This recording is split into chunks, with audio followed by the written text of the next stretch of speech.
3월 30일. 1962년 3월 30일은 캐번 클럽에서 점심 공연과 저녁 공연이 각각 있었네요. 네. 62년도는 거의 하루도 쉬지 않고 계속 공연을 하기 때문에 네. 이 공연했다는 이야기는 앞으로도 계속 나올 겁니다. 맞습니다. 62년이면 음반도 나오기 전이거든요.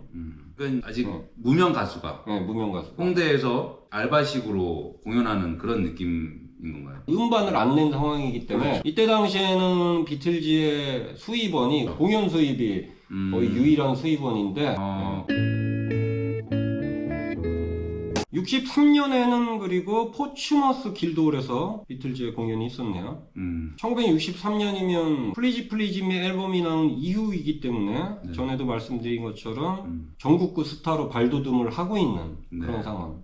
이미 플리즈 플리즈미 싱글이 차트 1위를 하기도 했고요. 1964년 브라이언 앱스타인은 데릭 테일러에게 자서전 대피를 의뢰했죠. 의뢰는 3월 어느 날이 있었던 거고 이날 3월 30일 날이 처음으로 입금을 한 날입니다. 대피를 의뢰해서 첫 대금을 지불한 날이 3월 30일로 기록이 되어 있습니다. 처음에 앱스타인이 데릭 테일러에게 본인 자서전을 집필할 작가를 구해달라고 했었는데 결과적으로는 데릭 테일러 본인이 내가 하면 어떻겠냐 얘기해서 앱스타인이 거기에 수락을 해서 본인이 하게 되죠.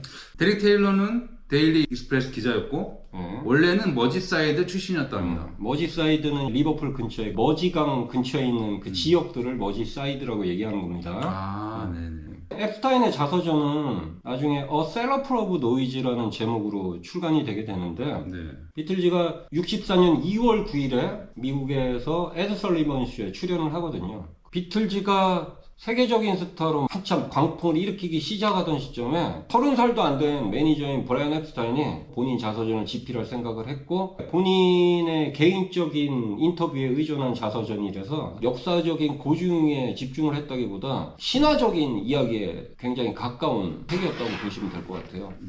좀 과장을 할 거 아니에요.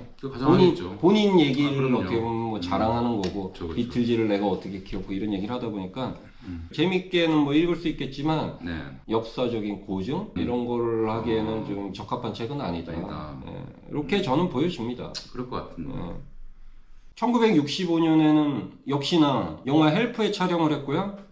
저녁에는 녹음도 있었습니다. 같은 날 낮에는 영화 ç촬영하고 저녁에 7시부터 에비로드 스튜디오에서 녹음을 하는데 댄민 솔랏이랑 You're Gonna Lose That Girl 두 곡을 녹음을 합니다. 댄민 솔랏은 사용을 안 하게 돼요. 그래서 이건 앤솔로지 2를 사서 들으시면은 이 댄민 솔랏이 또 실려 있습니다. 비틀즈 해체를 하고 팬들을 위해서 앤솔로지가 나온 거죠.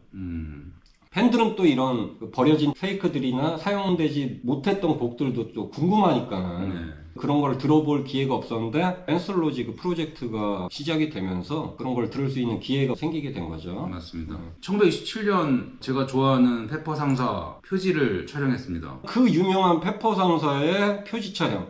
이 페퍼 상사 앨범이 음악적으로도 그렇지만 이 커버가 또 되게 유명하잖아요. 비틀즈는 마이클 쿠퍼의 런던 사진 스튜디오를 방문해서 페퍼 상사의 표지 사진을 촬영하는데 원래 존 레넌은 예수와 히틀러를 같이 넣기를 고집했었는데 최종 명단에서는 제외가 되었고 원래 이제 간디도 여기 있었어요. 근데 간디도 제외가 됐죠. 간디 제외됐습니다. 실제 사람 크기로 촬영하기 전 한 8일 동안 이거를 세워서 만들고 그 다음에 3월 30일 날 촬영을 한 거죠. 그리고 같은 날 또 이거 촬영을 하고 저녁에는 With a Little Help From My Friends의 녹음이 있었습니다. 이 노래는 페퍼 상사 앨범에 실리게 되죠. 1970년 포유블루의 믹싱이 있었습니다. 포유블루도 레디비 앨범에 실리게 되죠. 야 근데 너 옷 안 빨아 입냐? 다시 한 번도 안 빨았어요. 아 봐봐 빠니까 더 이뻐. 빈티지한 느낌이. 느낌 있는데? 이상 3월 30일 비틀즈 타임머신이었습니다. 감사합니다.